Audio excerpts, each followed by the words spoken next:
Derrière Pistolet Rouge se cachent Dauphine Gachette, Jean-Philippe Dubois et Guy Chérel. Deux hommes discrets mais toujours mis en avant par les performances de leurs pensionnaires. Si leur collaboration paraît logique, il faut remonter quelques décennies en arrière, là où les liens professionnels se sont transformés en amitié. C'est un super entraîneur, hein. Il a commencé, je l'ai connu chez mon père au début, il a commencé vraiment comme ouvrier et puis vous connaissez le reste, quoi. Je l'ai emmené à Vincennes parce qu'il n'avait pas de permis à ce moment-là et moi j'avais mon permis poids lourd et voilà, je l'ai emmené aux courses à Vincennes. On s'est connus, lui il avait 16-17 ans je suppose à peu près et moi j'en avais 18 ou 20. J'ai quand même commencé au galop, j'aimais ça, hein, monter un petit peu en plat et en obstacle et puis après j'ai pris du poids, j'ai pas pu continuer au galop. Puis quand on est jeune, on aime bien mettre la casaque donc je me suis dirigé vers les trotteurs.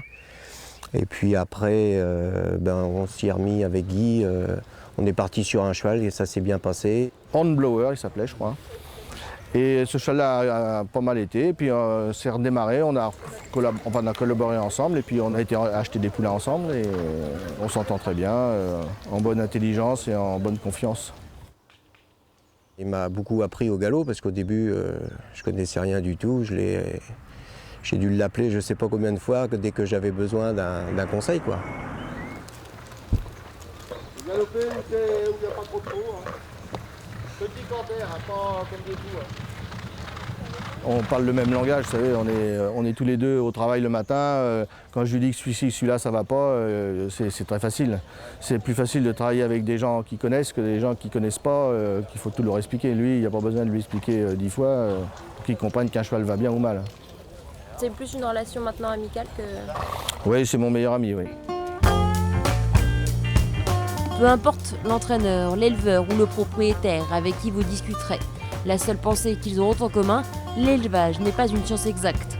La différence se fait au coup d'œil, au feeling. Il y a un éleveur qui m'a contacté pour aller voir des poulains en Bretagne plusieurs fois, et puis j'avais pas beaucoup de temps. Et puis un beau jour, je me suis décidé à y aller. C'était à Carhaix, je crois, autour de Carhaix, dans ce coin-là. Et puis voilà, j'ai fait le tour des poulains, j'en ai acheté 2 ce jour-là, dont Pistolet Rouge. Je m'attache pas mal au modèle quand même, parce que l'origine de Pistolet Rouge, elle est bien ordinaire. Je ne l'ai pas acheté pour son origine, hein. J'ai acheté parce qu'il me plaisait, qu'il avait une bonne tête et qu'il était beau, enfin qu'il me plaisait. C'était pas un vrai précoce au début, mais bon, il n'était pas dénué de qualité, mais on sentait qu'il bandait qu'à vieillir et à progresser, je pense. Enfin, au début, c'était pas un phénomène, il n'allait pas plus vite que ça.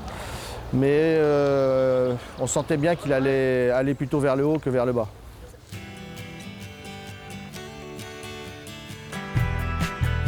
C'est à l'aube de ses 5 ans que Pistolet Rouge ouvre enfin son palmarès. Cela se passe à Pau, il a alors couru 14 fois. Il s'est classé 4e de la Péricole au printemps 2010. Ils étaient 7 partants. Le représentant de l'écurie Victoria Dreams gagne son premier steeple de 6 longueurs. Le deuxième de 15, c'est le Luthor 3. Il conclut son premier semestre 2011 par une 3e place dans le Murat, préparatoire au Grand Steeplechase de Paris. Il a alors 5 ans. À l'automne dernier, Pistolet Rouge, il n'était pas en forme, ça allait pas du tout, j'arrivais pas à l'avoir en ordre, il n'était pas bien. Et du coup, je l'ai emmené à Pau. Et là-bas, à Pau, il s'est remis en forme et il s'est remis en condition. Et là, depuis, il va très bien. Il a commencé à venir bien la dernière fois là, où il a gagné en haie, là, il commençait à être un peu mieux là. Mais au moment du Grand Steeple de Pau, il n'était pas encore revenu comme je voulais. C'est un cheval assez facile, il n'a pas vraiment de tactique particulière ou d'obligation de tactique particulière. Il va s'adapter à ce qu'il va y avoir. Allez, on prend la piste de trop là et on est là. Ouais.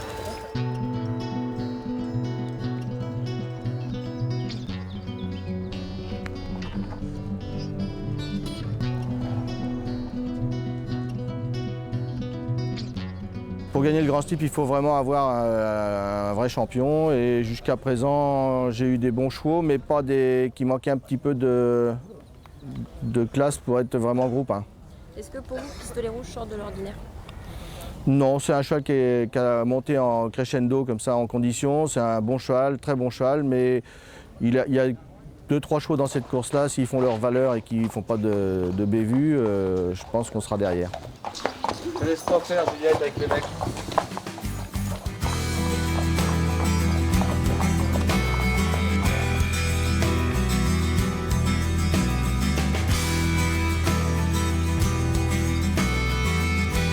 Le silence et le secret sont des armes indispensables dans toute étude stratégique. Pistolet Rouge ne pouvait pas être mieux entouré. La sobriété de Guy Chérel, ajoutée à l'avarice verbale de Jean-Philippe Dubois et la discrétion de Cyril Gombaud, pourraient bien jouer des tours à leurs adversaires. Le Troyton et le Murat 2012 ont déjà dévoilé de belles cartouches.